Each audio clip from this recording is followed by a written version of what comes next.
Let me go to Carol Roth now, who is joining us. She is the author of You Will Own Nothing and a former investment banker. I want to talk to her a little bit about Kamala Harris, but also about this so-called short, taking a short position against Donald J. Trump a day before the assassination attempt of 7/13. She's been looking into it for us. Carol, welcome. Hi, Glenn. Have you aged 12 years in the last 10 days like I have? Yes, I have. Yes, I have. Yes, I have. And I think we're going to age another 40 years by the end of the summer. Yeah, no, I think you're right, unfortunately. Yeah. Okay, so tell me, is this true or not, the Trump media option story? So this was one of the biggest stories going around social media, and certainly was very odd, right? The day before he gets assassinated, there is this big set of options contracts betting against the stock, saying that they were betting that the stock was going to fall massively, millions and millions of contracts.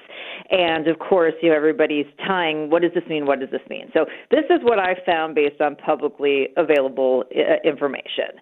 So registered investment advisor called Austin Private Wealth, as you mentioned, they have to file what's called a 13F filing. This is a disclosure filing that's required quarterly from any investment manager that has more than $100 million in assets under management.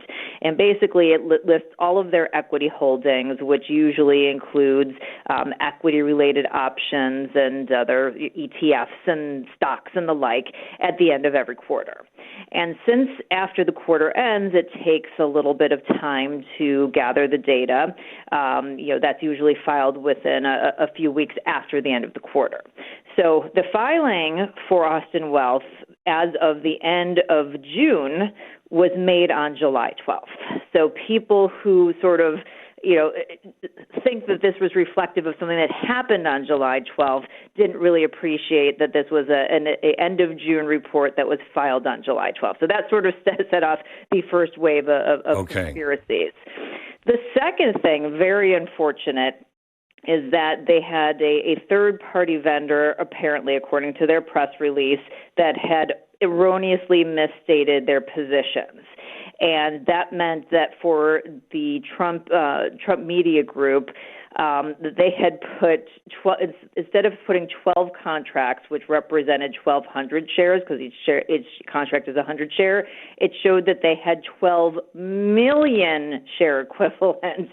So, that sounds a little sketchy. Why would they do that? But they did that on every single call and put option that they had listed. So it was, for NVIDIA, they had 370 million shares listed, Bank of America, 110 million shares. So this was a clear error across the board. And because I don't believe anything, I went back and I checked all of the previous filings.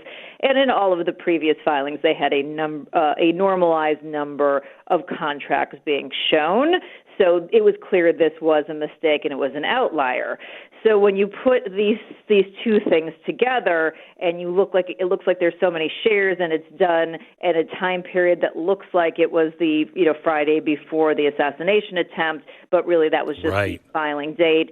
It got very blown out of proportion, and they recognized their error and they did a new filing that they had to amend with the SEC, and this is on July 16th.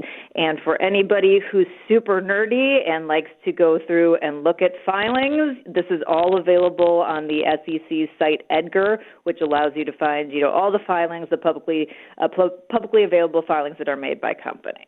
So it's an unfortunate mistake in terms of timing and sort of the scope of the mistake that was made. Okay. Let me take the next one, and that is CrowdStrike. Yes. There was a major outage this weekend, and they say it was just a release of new software, and it was just an error that nobody caught. How does that happen and put the United States? I mean, there were like 12 planes flying in the sky because of this, and Europe was hit even harder than we were. Yeah, this is, I've talked about Nassim Taleb before in previous books and things like that, and he's the author and sort of coiner of the phrase, the black swan in wider use. Right. And they talk about these systemic risks that are being brought on by the fact that we're all so interconnected, and technology is really exacerbating the systemic risk. In fact, it's one of the reasons I argued in You Will Own Nothing that a central bank digital currency, on top of all the other reasons, made no sense, because it increases that idea that you could have this massive one-off systemic risk instead of everything being decentralized and having maybe more frequent but smaller risks. So when you have a firm that is tied into basically every major company on the planet and is impacting how their infrastructure runs, you're increasing the ability to have these huge systemic risks. Now, how can this happen? Is it intentional? Is it a test run? Is it just incompetence? Unfortunately, I tend to think that we are in the era of incompetence. And, that is in many ways just as bad. And we've seen in all of these different areas of our life these sort of lackadaisical policies, and the fact that people are no longer in school taught, merit and excellence and the value of their name and their work, and they just want to be, given things based on equity, and because I showed up, you do get these worse outcomes. And so, how could it happen? I mean, we all sit there and go, yeah, wouldn't you test for these things? But that's sort of the reality we're living in. And I think it really should highlight and put a giant red neon sign on the fact that we shouldn't all be on these same systems. There should be some level of decentralization. There should at least be a secondary fail-safe, because, this is something that was massive and was able to be brought back up in short order. But the next time that may not be the case. And this is the kind of stuff you and I have been talking about in terms of preparation, because, what if you didn't have ATM access for multiple days? What if you didn't have access to a pharmacy that couldn't get you your medication on time because, they couldn't access their records? I mean, there's so many things now that are all completely reliant on technology, which is great when it works 99% of the time, and when it doesn't work, it can be a disaster. So quickly, I just want to touch on Jamie Dimon being thrown around. What a surprise that is. When I saw him at Davos, and he was like, we should take a second look at Donald Trump. I don't think he's that bad of a guy. I thought he wants to be Treasury Secretary. But I also saw a story that Donald Trump is friends with Larry Fink from BlackRock and would consider that. I don't believe that. What have you heard? Yes, I saw that headline as well, and I almost fell over. The Jamie Dimon versus Larry Fink, I'm taking Jamie Dimon every single day. You're 24/7, 365, every single time. Jamie himself has been positioning to get out of JPMorgan for the first time ever. He said that, it's no longer I'm going to be here for the next 5 years. It's, I'm looking for a successor. One of the things that you may or may not be aware of, and this happened with Gary Cohn in the last administration, is that if you go into an administration, they make you sell all of your shares, which means you don't have to, at that point, pay the capital gains taxes on them. So it's a really great way if you've got a lot of stock to get a windfall. So, and given the fact that Jamie Dimon is plugged in with all of these people and knows what's going on, I think that that's one to watch for. Larry Fink, I think we all need to raise our voices if that sounds like it's becoming something that's going to happen. But this is why I always tell you that for people who say, should I get out of the stock market? You have to remember, these guys are always taking care of their own. If we're talking about Jamie Dimon in charge of things, what do you think his number one priority is going to be? Wall Street. Right. So let me switch now to Kamala Harris. Just based on the insane things she was for when she was a senator and running, what happens to the economy under Kamala Harris? Yeah, this is very scary. I mean, we know that Kamala doesn't have a lot of economic sense. We know she likes Venn diagrams, but that's about it. And yellow school buses. Yes, and yellow school buses. So that's sort of the extent of her economic knowledge. And what's scary about that is it makes her more susceptible to the bad actors. We already know that Biden was not the one who was running the last administration. I mean, that's super clear to everyone. He was positioned as a moderate, and he was the most destructive president economically and otherwise that we have seen in a lifetime.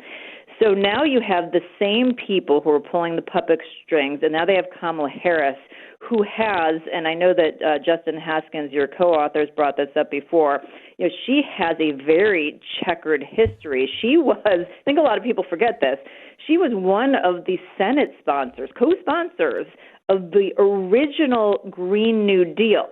So she put her which was up insane. I don't think people remember because the Biden version's insane too, but this was like, $100 trillion insane, and that was their estimate. So, this is somebody who is in the same league as Bernie Sanders and Elizabeth Warren when they're talking about policy. We have her on video saying things like, I don't think there should be any private health care. And if you go back to being, somebody who wanted to step into that co-sponsorship, most of the senators did not want anything to do with that, but there were a handful that did. She stepped forward. And if you start going through that, I mean, it's a socialization of everything. It's not only just completely killing energy policy, but it's a socialization of labor and wages and, even more so of college and, all of these different government handouts and, basic income programs. So I think that people really need to be doubled down on, this is not only an extension of the Biden administration terrible policies because the same people are pulling the strings, but she's also aligned with every kooky socialist on the planet. And this isn't a person with a lot of political clout and fortitude that says, no, I came from, this area, I ran a business, I'm strong in this, and I know. I mean, do you think she has any idea what monetary policy is? I can't imagine she does, and that makes her extra, extra dangerous. Thank you so much. I appreciate it, Carol. Thanks for all of the homework you've done over the weekend to prepare for this segment. I appreciate it. Carol Roth, you can follow her at carolroth.com/news. And you can get her updates on stories and the economy and also her book, You Will Own Nothing. She's a former investment banker, carolroth.com.